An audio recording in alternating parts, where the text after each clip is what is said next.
आज हम चैप्टर 4 जो वर्क एनर्जी एंड पावर है उसका न्यूमेरिकल प्रॉब्लम 4.7 सॉल्व करेंगे। न्यूमेरिकल प्रॉब्लम जो हमारे सामने है वो ये है कि आपके पास an electrical motor of 1 horse power is use to run a water pump.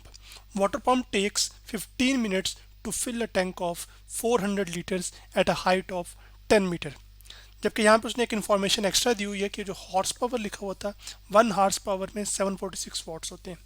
तो उसका कहने का मकसद यहाँ पर यह है कि find the actual input work done by electric motor to fill the tank and actual output work done. तो एक वाटर पंप को चलाने के लिए जो इलेक्ट्रिक मोटर है उसकी जो पावर है वो 1 हॉर्स पावर दी गई है। तो अब आपने ये बताना है कि उसने ये बताया है हमें गिवन जो दिया है अभी तक कि जो वाटर पंप है हमारे पास वो 15 मिनट लेता है ताकि 400 लीटर की जो पानी की टंकी है उसको भरा जा सके, जो कि हमारे पास मौजूद है 10 मीटर की हाइट पर। अब तो हमने सबसे पहले ये मालूम करना है कि आपके पास मोटर की तरफ से कितनी पावर दी गई है ताकि जो है ना वो टैंक जो है वो फिल हो सके। तो यानी कि जो इनपुट पावर है या इनपुट वर्क डन है वो हमने मालूम करना है। उसके बाद हमने ये भी मालूम करना है कि असल में कितना काम हुआ जब 400 लीटर पानी को 10 मीटर की ऊंचाई पर लेकर जाया गया। वो गया होगा तो तभी 400 लीटर का टैंक भरा होगा ना।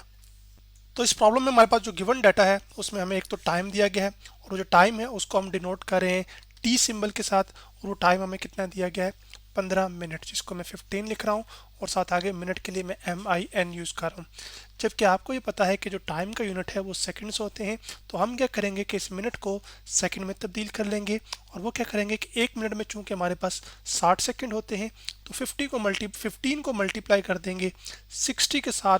तो जो 15 मिनट हैं ये तब्दील हो जाएंगे सेकंड्स के अंदर। तो आपके पास 60 को जब आप 15 से मल्टीप्लाई करते हैं तो वो आता है हमारे पास 900। जैसे आप इस कैलकुलेटर में भी देख सकते हैं 15 मल्टीप्लाई बाय 60 का आंसर हमारे पास 900 आया। जबकि इसी गिवन प्रॉब्लम में हमें जो इलेक्ट्रिक मोटर की पावर है वो दी गई है और वो पावर कितनी दी गई है जिसको हम रिप्रेजेंट करते हैं P सिंबल के साथ। वो हमें दी गई है 1 हॉर्स पावर, जिसको हम 1 HP लिख सकते हैं। और एक हॉर्स पावर में कितने वॉट होते हैं 746 वॉट। तो मैं लिख सकता हूँ 746 वॉट। तो हमारे पास जो पावर है वो 746 वॉट है। जबकि आपके पास यहाँ पर जो हाइट है जिस पर 400 लीटर पानी को लेकर जाया गया है वो हाइट हमारे पास है आपके पास 10 मीटर। तो हाइट को हम लिखेंगे H के साथ यहाँ पर सिंबल के साथ और वो हमारे पास 10 मीटर है, जो कि मैं यहाँ पे लिख देता हूँ। उसके बाद जो टैंक है वो 400 लीटर का भरा गया, यानी कि जो ये जो है ना हमारे पास 400 लीटर, ये हमारे पास वॉल्यूम ऑफ टैंक है जो कि हमें लीटर्स में दिया गया है, जो कि मैं यहाँ पे लिख लेता हूँ आपके पास 400। और लीटर के लिए हम कैपिटल L के सिंबल यूज़ करते हैं। अब इस वॉल्यूम को जो कि टैंक का है असल में उसी में पानी भरा होगा ना, तो आपके पास ये वॉल्यूम ऑफ वाटर भी है। तो इस लीटर को, क्योंकि वॉल्यूम का यूनिट तो हमारे पास मीटर क्यूब है, तो इस लीटर से हम जाएंगे कन्वर्जन करेंगे मीटर क्यूब में। तो वो कन्वर्जन करने के लिए आपको क्या करना पड़ेगा कि आपके पास लीटर से मीटर क्यूब में जाने के लिए आपको 1000 से क्या करना पड़ेगा, इसको डिवाइड, जिसको मैं यहाँ पे लिख भी देता हूँ। आपके पास ये आ जाएगा 1000। तो अब आपके पास ये जो वॉल्यूम लीटर में दिया हुआ था ये तक कन्वर्ट हो जाएगा मीटर क्यूब में। तो अब आपके पास ये दो सिफर इन दो सिफर से कैंसिल आउट हो जाएंगे। तो 4 डिवाइडेड बाय जब आप 10 करेंगे कैलकुलेटर पर तो वो देगा 0.4। इसका मतलब है कि जो वॉल्यूम है उस टैंक का वो 4.4 मीटर क्यूब है। तो अब हमने जो चीज़ मालूम करनी है वो एक तो है हमारे पास इनपुट में जो वर्क डन हुआ है वो, यानी कि जो मोटर ने काम किया है वो। तो जो इनपुट वर्क डन है उसको हम लिख रहे हैं W के साथ। W का मतलब वर्क और इनपुट के लिए हम I और साथ N लिख रहे हैं इनपुट वर्क। और यही हमने क्या करना है मालूम करना है। एक तो ये है हमारे पास। दूसरा ये कि आउटपुट में वर्क डन कितना हुआ, यानी कि आपके पास जो पानी ऊपर गया है 10 मीटर की हाइट पर और 400 लीटर तक का जो टैंक है वो फिल हुआ है, तो आपके पास वो उसमें टोटल कितना काम हुआ है वो हमारे पास आउटपुट वर्क डन है। तो उसको हम WO से लिखेंगे, यानी कि W और साथ W का मतलब वर्क डन, O का मतलब आउटपुट वर्क डन। तो यहाँ पर हमने इन दोनों चीज़ों को मालूम करना है। अब इनपुट वर्क डन कैलकुलेट करने के लिए हमें क्या है कि जो इलेक्ट्रिक मोटर है उसकी पावर भी दी गई है और कितने टाइम के लिए वो मोटर चल रही है 15 मिनट के लिए, तभी तो वो 400 लीटर का टैंक भर रही है 10 मीटर की हाइट पर जो हमें बताया गया है। तो जो इनपुट वर्क डन है वो हम पावर का जो फॉर्मूला है उसका इस्तेमाल करके निकालेंगे। तो जो पावर होती है हमारे पास वो बराबर होती है आपके पास कितना काम हुआ कितने टाइम में, यानी कि वर्क ओवर टाइम।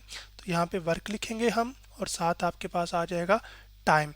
लेकिन यहाँ पर आपके पास पावर जो है वो हमें मोटर की दी गई हुई है और टाइम जिसके लिए वो चल रही है वो भी दिया गया है। तो ये जो वर्क है ये हमें इनपुट वर्क निकल कर आ जाएगा। तो राइट हैंड साइड को मैं पहले लिख लेता हूँ जो कि हमारे पास वर्क है, और उस वर्क को हम क्या कह रहे हैं, इनपुट वर्क, जिसको हम WIN से रिप्रेजेंट करेंगे, जो कि मैंने पहले बताया था आपको।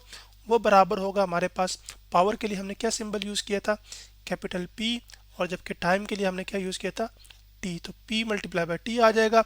पावर हमारे पास कितनी थी, 746 वॉट, तो मैंने यहाँ पे 746 लिख लिया।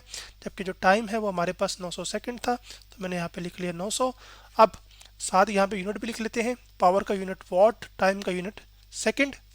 तो कैलकुलेटर पर मैं क्लियर करता हूँ और 746 को मल्टीप्लाई कर देता हूँ आपके लिए 900 से, तो जवाब हमारे पास आ जाता है 6,71,400, यानी कि 6,71,400। तो इनपुट में जो वर्क डन हुआ है WIN जिसको मैं लिख रहा हूँ, वो हमारे पास कितना है, आपके पास वो 6 लाख, जो कि मैं लिख रहा हूँ यहाँ पे 71,400। जबकि वॉट सेकंड क्या होता है, ये आपके पास जूल होता है, क्योंकि वर्क क्या होता है, ये एक फॉर्म ऑफ एनर्जी है और एनर्जी का यूनिट क्या होता है, जूल। तो अब हम इसको क्या करेंगे, थोड़ा सा बेहतर फॉर्म में, यानी कि इसको हम क्या करेंगे कि हम इसके जो 3 डेसिमल्स हैं उनको शिफ्ट, यानी कि डेसिमल्स का जो राइट पे लगा हुआ है उसको शिफ्ट करेंगे आपके पास इधर तक 3 डेसिमल्स तक। तो ये हमारे पास एक बेहतर फॉर्म में आ जाएगा, जो कि आ जाएगा 671.4 multiply by 10 to the raise power, जितने डेसिमल्स हमने मूव किए होते हैं राइट से लेफ्ट, उतनी 10 की पावर आपके पास पॉजिटिव आ जाती है। तो 3 प्लेसेस शिफ्ट किया है तो 3 आ जाएगी और साथ आ जाएगा जूल।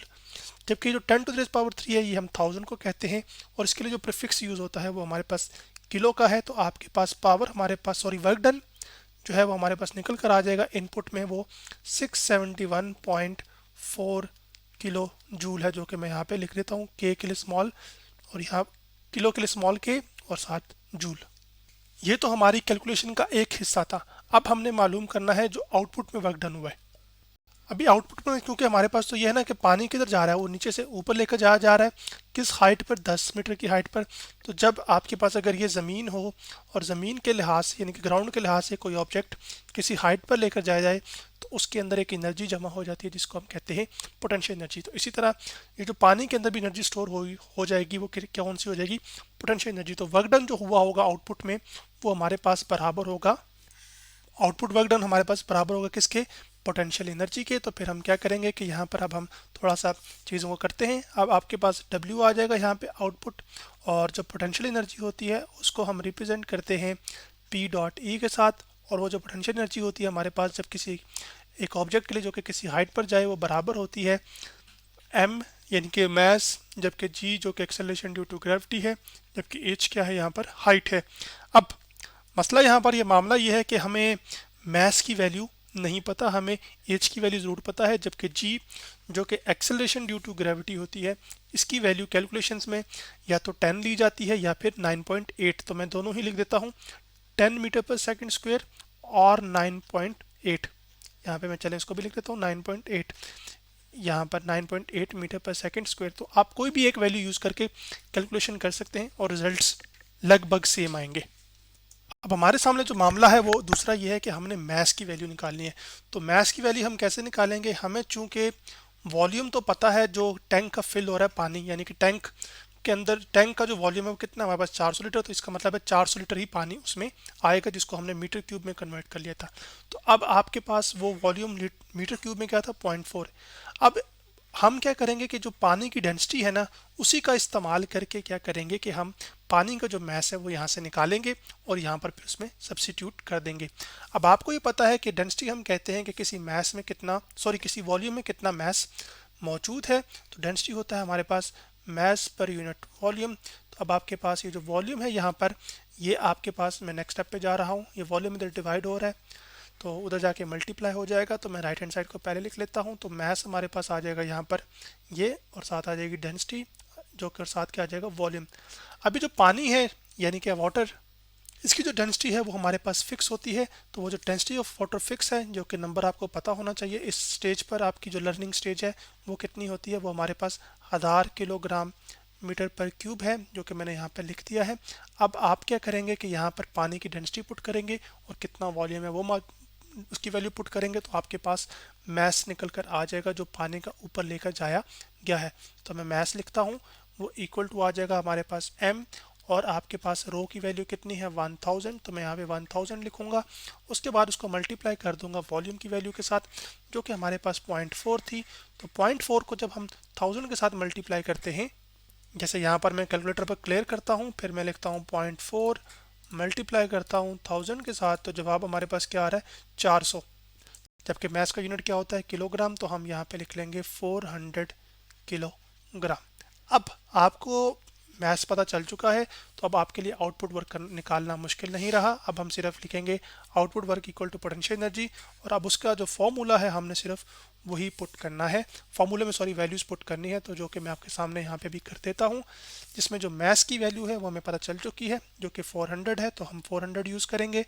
उसके बाद जो acceleration due to gravity G है, यानी कि उसकी जो वैल्यू है वो कितनी है, वो 9.8 भी यूज़ करते हैं और 10 भी, तो आप कोई भी एक वैल्यू यूज़ कर लीजिए, दोनों से ही आंसर लगभग सेम आएंगे। तो मैं अभी कौन सी यूज़ कर रहा हूँ 9.8।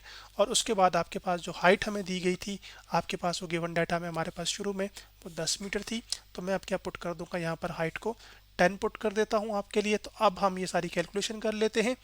मल्टीप्लिकेशन, तो 400 जब 1010 से सॉरी मल्टीप्लाई होगा तो ये 4000 आ जाएगा, लेकिन फिर भी कर लेते हैं कैलकुलेटर पर। तो 400 लिखा हुआ है हमारे पास, इसको मल्टीप्लाई हमने करना है 10 के साथ, तो हमारे पास 4000 आ गया। फिर इसको 9.8 से मल्टीप्लाई करेंगे तो आपके पास फाइनल हमारे पास रिजल्ट आ गया 39,200, यानी कि 39,200। तो जो आउटपुट में वर्क डन हुआ है, जिसको मैं WOUT लिख रहा हूँ, या सॉरी WO भी लिख सकते हैं, मैं यहाँ पे थोड़ा सा चेंज कर लूँ क्योंकि हमने अपनी जो नोटेशन है उसमें उसको WO कहा था ना आउटपुट वर्क डन को, तो चलें उसको फिर उसी के साथ रहते हैं। तो WO लिख लें यहाँ पर, थोड़ा सा इसको इधर कर देते हैं।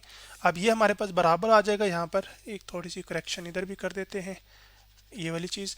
अब आपके पास ये चीज़, अब हमारे पास क्या आ जाएगी, WO की वैल्यू कितनी आई थी 39,200, तो यहाँ पे मैं इसको लिख लेता हूँ 39,200, और साथ क्या आ जाएगा आपके पास वर्क, जो कि फॉर्म ऑफ एनर्जी है और इसका यूनिट जूल है। अब जैसे हमने इसको जो पहले इनपुट वर्क निकाला था उसको इस तरह की फॉर्म में लेकर गए थे, अब हम इसको भी कर सकते हैं किलो जूल की फॉर्म में लेके जा सकते हैं, क्योंकि वर्क डन ज़्यादा है तो जूल की बजाय बेहतर होगा कि हम इसको किलो जूल में एक्सप्रेस कर दें।